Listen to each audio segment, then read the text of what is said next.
వచ్చే కాంగ్రెస్ పార్టీని ఎట్లాంటి పరిస్థితుల్లో ఈ నియంత పాలన కావాలంటే మా కాంగ్రెస్ పార్టీ గొడుగు కిందుకోవాలి, మేమందరం పనిచేయాలని వచ్చినాం మా సీఎం గారితో సహా.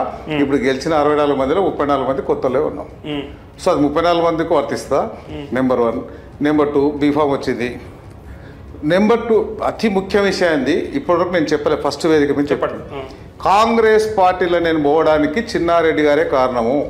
ఆయన మా ఇంటికి వచ్చిండు, నేను ఆయన ఇంటికి పోలే. ఆయన మా ఇంటికి వచ్చిండు ఎలక్షన్ బిఫోర్ వచ్చి మెగాడిని నీకు బీఫామ్ వస్తే నువ్వు చేయాలి, నాకు బీఫామ్ వస్తే నువ్వు చేయాలి 100 ఇంటికి వచ్చి ఇన్వైట్ చేసిండు. సపోర్ట్ చేయమని పిలిచిండా, మీకు టికెట్ ఇప్పిస్తాను పిలిచిండా? అంటే అదే వాడు చెప్పిండు. మీరు అడగండి, నేను చెప్పింది మళ్ళీ వాయిస్ ఆయనకి వినిపించి అడగండి. ఎవరికి బీఫామ్ వచ్చినా నీ ప్రయత్నం నువ్వు చేయి, నా ప్రయత్నం చేయి, మన ఇద్దరం కలిసి నిరంజన్ రెడ్డిని ఓడగొట్టాలి.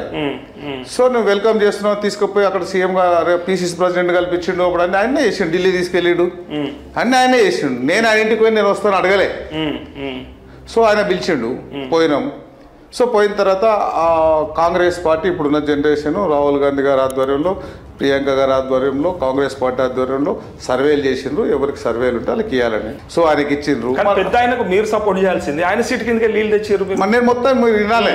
సో ఆ సర్వేల ప్రకారం మళ్ళీ సర్వేలు ఆయనకి ఇచ్చినారు. ఒకవేళ ఆయనకి బీఫామ్ ఇచ్చిర్రు, మార్చకుండా నాకు ఇవ్వలేదనుకో, నేను చేయకుంటేనే చేస్తుంటే కదా, ఇండిపెండెంట్ చేసేటోళ్ళ లేదు ఆయనకు సపోర్ట్ చేస్తుంటే, సపోర్ట్ అంటారా, బీఫామ్ ఇచ్చిన సపోర్ట్ చేస్తుంటే.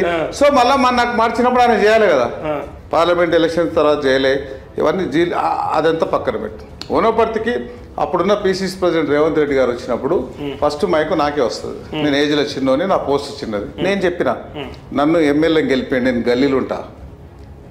సో చిన్నారెడ్డి గారిని ఇప్పుడు ఆయనకు సీట్ రాలేదు కాబట్టి ఏం పెద్ద మంచి ఫీల్ కావద్దు అన్న. రేవంత్ అన్న మన గవర్నమెంట్ వచ్చినప్పుడు ఆయన క్యాబినెట్ ర్యాంక్ నేనే రికమెండ్ చేసిన, మా ప్రకారం నేను చేసిన ప్రకారం, మా రేవంత్ అన్న మాట ఇచ్చిన ప్రకారం ఆయన క్యాబినెట్ ప్రమాణ స్వీకారం చేయకుండా తీసుకుపోయి క్యాబినెట్లో పెట్టినాం. అంతకనే నేను గౌరవిస్తాను. 4 దశాబ్దాలు పార్టీకి లాయల్ గా పనిచేసి అంత సీనియర్ నాయకుడు మీరు చెప్తే పదవి వచ్చిందా? మనం మేమందరం వనపర్తి ప్రజలు, నా తరపున నేను యాజ్ ఏ ప్రథమ పౌరుడు మేమందరం రికమెండ్ చేసి అన్న ఇవ్వండి, మనం గెలిచిన మన గవర్నమెంట్ వచ్చింది, ఆ పెద్ద మంచి క్యాబినెట్ ర్యాంక్ ఇవ్వండి అని మేమందరం రికమెండ్ చేస్తేనే వచ్చింది. మరి ఎవరు చెప్తే వస్తుంది? నేను అడ్డం బయట వస్తున్నా? ఆనెస్ట్గా ఆయనకి ఏమని చెప్పినాం. సో ఇచ్చింది ఎందుకు ఇచ్చినాం cabinet rank? So Telangana state మొత్తం తిరగాలి క్యాబినెట్ ర్యాంక్ ఉన్న వాళ్ళు. ఆ యూనివర్సిటీల మీద తిరగాలి, ప్రజావాణి మీద తిరగాలి, ఇంకో దాని మీద తిరగాలి, మా రేవంత్ రెడ్డి గారి మీద ఈగ వాళ్ళకుండా చూసుకున్నాను. ఇవన్నీ చేయకుండా గల్లీలేం పని దానికి, గల్లీలో నేను ఉన్నా కదా. సో ఇది ఇష్యూ, వేరే ఏం లేదు. ఆయన తగ్గించాలని లేదు. ఇప్పుడు కూడా వచ్చి కలిసి పని చేయమని 4 అడుగులు నేనే ఎక్కిపోతా. ఓకే, వయసులో చిన్నోళ్ళు కాబట్టి 4 అడుగులు తగ్గుతాను. నో ఇష్యూ, నాకు అట్లాంటి ఇగో ఏం లేదు. ఓకే.